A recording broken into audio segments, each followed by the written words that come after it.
at a big picture level, yes, we strongly press for negotiations and discussions. My Prime Minister has had a recent conversation not just with President Zelensky, also with President Putin. This is not the first conversations he has had. They've been talking from time to time. I myself have spoken again to Foreign Ministers Lavrov and Kuleba.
There has to be a return to dialogue and diplomacy.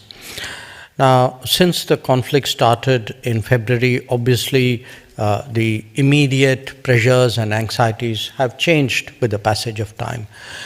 In the initial weeks, a lot of that was centered for us around a very large number of Indian students that we had, more than 20,000 of them in Ukraine, and how to get them out of the conflict zone.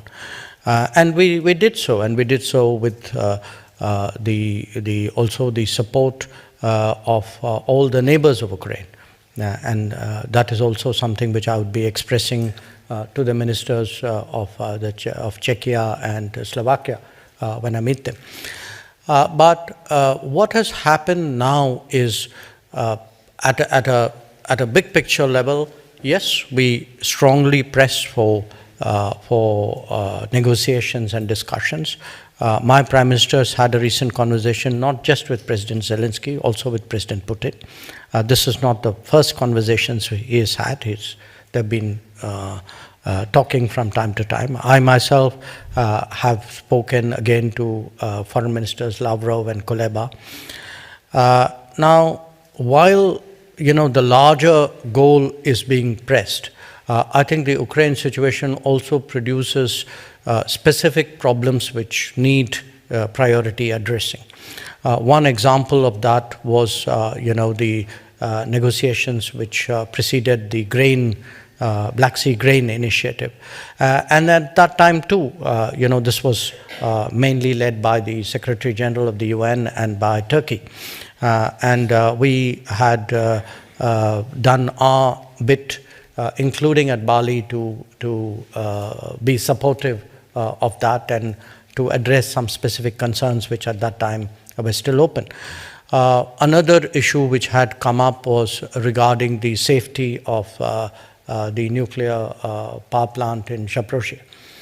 So that too has been a subject where we have tried to do whatever is within our capabilities to create more stability. And I will be meeting Mr. Grossi tomorrow at IAEA headquarters. So the point which I want to make is, yes, I think there is today very strong global sentiment for ending this conflict, for getting back to negotiations. As I said, a large part of the developing world is feeling very, very painfully the escalation of prices of fuel, food and fertilizer. So we articulate that sentiment, but also as today G20 president, I think we have a responsibility of trying to channel and capture global views in this regard and see how we can take that forward in a positive direction.